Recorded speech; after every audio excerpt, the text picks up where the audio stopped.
We are making new materials or new opportunities that we haven't seen in a lot of places to support teachers in working, in supporting students in working with evidence and making arguments.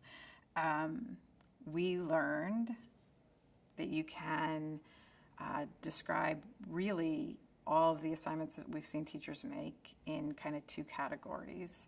And that thinking about those two categories really helps you think about the kind of instructional support that students will need and the kind of writing that they'll produce. So there seem to be science arguments that are criterion based, like, is this a plant or an animal?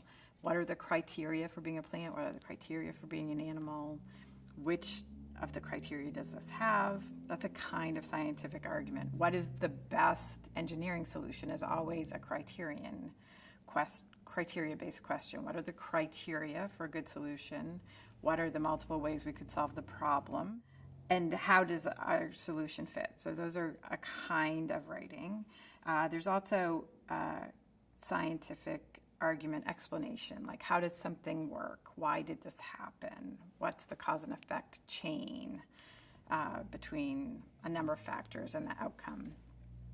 And kids write differently to those kinds of prompts. They need different kind of supports, actually. And what was maybe my most exciting moment was the second summer when we laid that out for teachers and said, we didn't know this either, but let's look at your assignments. They seem to fall out this way. And the teachers said, we thought half of us had to be doing it wrong because these are so different. And we didn't know the criteria, like how could these both be scientific arguments? And now that we have language to talk about it, and now that we can see the kids writing, we both know that they're both kinds of scientific arguments, and we also know how to help support kids to get better at both kinds.